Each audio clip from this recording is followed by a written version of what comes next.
You can just leave now, motherfucker. Jesus Christ.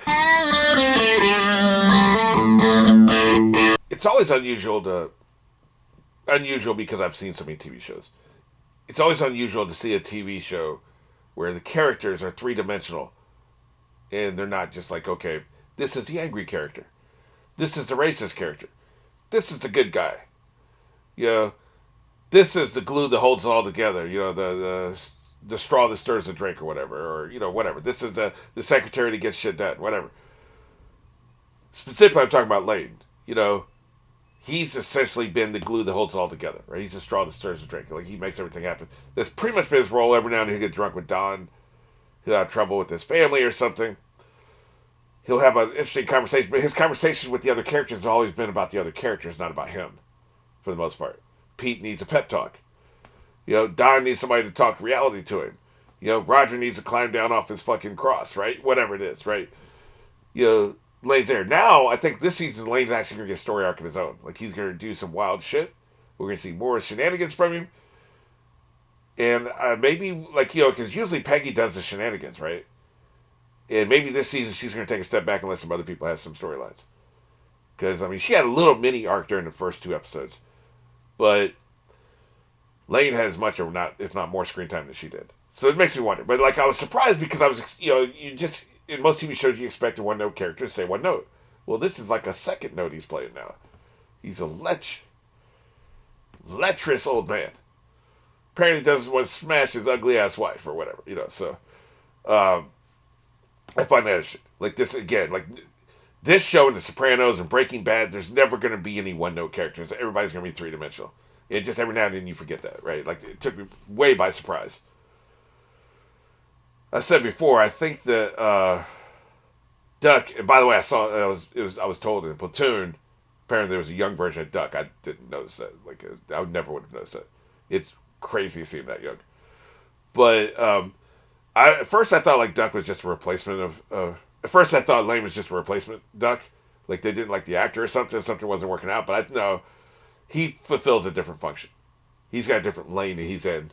Pun intended. Let's go and get into this. John Hamm directed this. John fucking Hamm directed this. Mark. It'd be interesting to see if he's not in it very much. Yeah. See, it's a Betty and Francis episode. They're gonna have a lot of screen time. John Hamm's not in it. So he can direct that shit, right? Fascinating. How could it just go?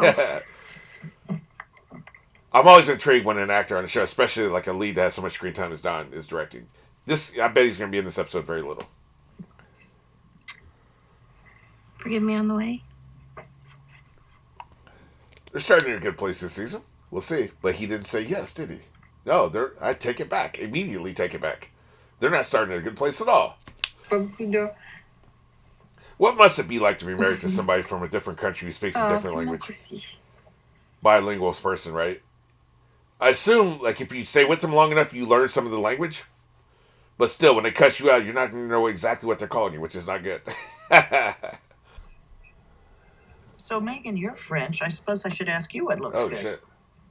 Or you know them forever. Raymond and I met in high school. Sounds boring. How did you two meet? Well, at work. Don was divorced. She wanted to make that clear. That's none of my business.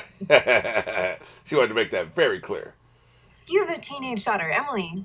How's her summer? It's tough. She's teenage, you know. You understand. You don't sound so happy about it when I... You gonna out our family business in front of this motherfucker? Really? You just said that to me? I'm just saying, you gotta be careful what you say to your spouse at a business meeting, man. It can get ugly. I've seen it happen. Side. Time is on my side. Yes, it is, too. Well, it is on my side. Yeah, that's not gonna happen for about 20 years. Or something like that. I don't know. Be about $80,000. Maybe you could, get them to record it. Dude, you're insane. Well, that's not exactly the way it works, but we can certainly prove. Yeah, it's gonna be $80,000. There's no way. Am I right, Megan? Actually, I'm in the business, so it's not boring, bitch. But I'll agree with you, because I'm a good person. A good business person, right? Do you watch CPG Grey? He says certain people are what he calls a business sphincter. They just spout business all the time. That's all they talk about. That's all they do. And really, it's boring business, right? Like somebody maybe tell you something interesting, like, like a football player. If you love football, and all they talk about is football, that's not a business sphincter. If you love writing and all they talk about is writing, that's not a business sphincter. But if they're in textiles and you don't give a fuck about the textile industry, and that's all they talk about, they're a business sphincter. And she's not that, right? So she understood the wife needed somebody on her side. So, you know, very clever. Clara, where is Roger? Damn, Clara sucks. Says the meeting's in his office.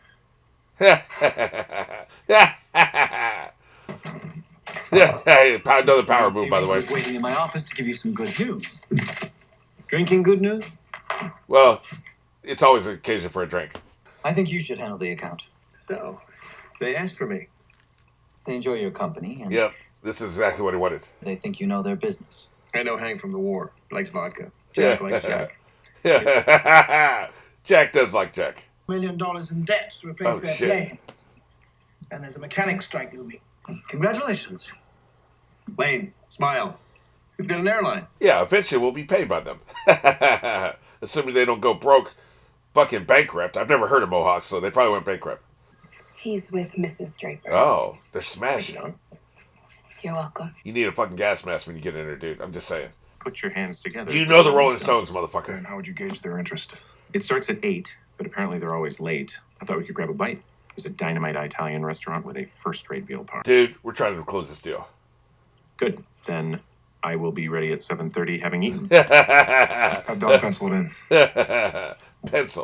Make sure it's pencil. Hello, dear.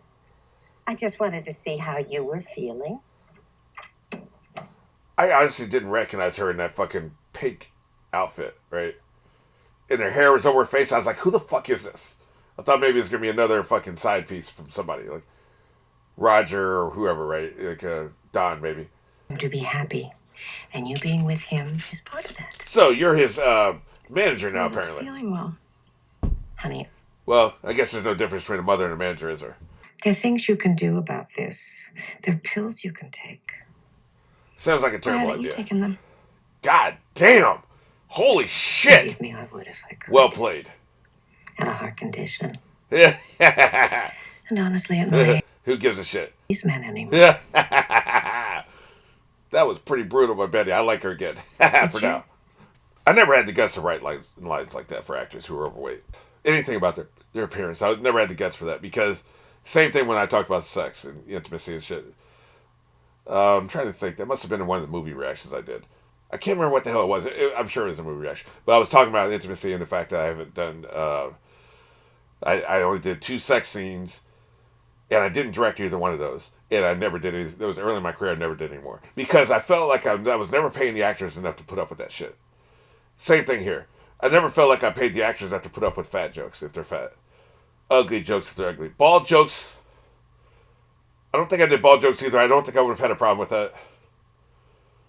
But fat jokes never bother me. I'm fat. Like, I have eyes. They work. I'm aware of it.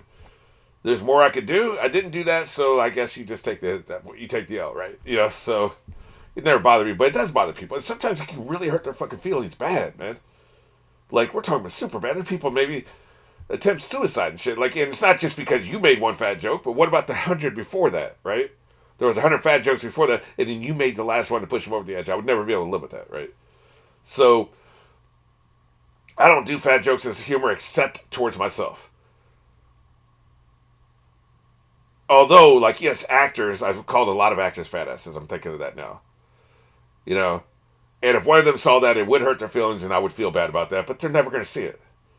I've got 1,000 subscribers, man. Like, they're never going to fucking see it.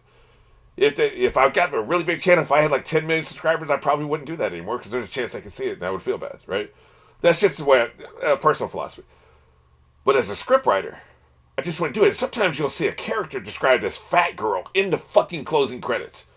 I don't know how you do that, but they're paying a lot of money. Like they're paying these people $20,000, $25,000, $30,000 for one episode, you know? Come in for one episode. That's minimum wage pretty much if they have a bunch of lines, right? That's a lot of money to get called fat. You can call me fat for $1,000, man. You can call me whatever the fuck you want, man. For $1,000, I wouldn't give a shit. So, like, you assume to be paid, but see, I was never paying anything close to that. So I never felt like it was appropriate. But, yeah, you gotta have some balls. I'm just saying. Like, yeah, it's literally there in the dialogue. Like, goddamn, man. John. What's so funny? She was the most qualified. We've got great news, but assume this is for your ample ears only. Is it about Hines and the Rolling? No. He's such a liar. Baked beans and the Rolling Stones. A client's idea if I ever heard one. Yeah. Mohawk Airlines shit. is returning. That's great. That's a big fish. It's a minnow. Yeah. Sorry, minnow. Yeah, you got damn right. Someone with a penis. I'll work on that. Yeah, I'll get a strap There's a on. search committee. So I don't want just some hack with retail experience. He should be brilliant and have awards. I want you to bring me a good-looking version of Don. God damn, he's a dick.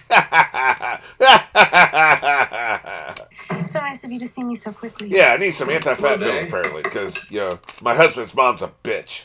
Well, with middle-aged women, it gets easier to put it on and harder to Middle-aged. take it I'll off. cut your throat. Is she middle-aged? Is she 40? That would shock me. I think the actress is only in her early 40s now. 7, 8 years after the fucking series ended. I don't like that. What? What the hell? Does she have cancer? She must. That's the only reason she'd be calling him, man. Hey, do you know where Henry is? Ashley there? Don, I don't know what to do. No door. I love that she's turning to him with this. Like, obviously she turned to her husband first, They right? don't know what it is. But she needs him, man. I love this. Okay. Okay, calm down. I can't, Don. I can't. Bets, what Aw. exactly did he say? Bets. He called her Bets. I don't ship them, but I do like that they like each other. I like that they have some affection for each other. I can't. Oh, God. Bertie. Oh, shit. Damn, he's pulling out the big guns. Say what you always say. Say what you always say, you fucking asshole. I love this, man. I love this so much. I am not shipping. I want to make that clear. I'm not shipping. I love that you can. Like I said, I've always had some affection and been there for my exes, right? I've never had an ex. We had a nasty relationship afterwards, right? So I love that they can get along. I love that, and they can be there for it and support each other. You know? Judge not, lest ye be judged. Irony, that's promising. Yeah. It's probably excellent. It's the last one she's got, I think. That is good. Oh, that's bitching. What's this guy's name? Play the ball across the goal line. Bring him in from Mohawk. I hope you like him. He's going Snitch. to be your boss someday. Snitch. She was told not to tell this. Are you suddenly not competitive? The chick who races people to the Oh, toilet? so he's saying bring in somebody I'm shitty. going to bring him in. But she didn't. She's a team player. He's not. That's. Sleep better. I was talking about that shit the last episode. She's a team player. She's who you are. You don't want people to intentionally bring in somebody shitty because they're afraid, right? Like that's how companies go down, man. You got to be a fucking team player. The water rises all boats, right? And tomorrow? Yeah, My she's boss tripping made a call. bad. Hell no. He's got bigger secrets than this, Betty. Oh, I forgot she needs emotional support. If it is something. If, Betty, let's not play that game, okay? Talk her See down, you man. all the Talk her down time. from ledge. You're beautiful. This is good advice. Sweet. See him tomorrow. Now they got me checking, see if I got nonsense. That would explain everything. That's why I'm a fat ass. I don't feel anything. It's fine. Unfortunately. Betty Draper, I almost didn't recognize you.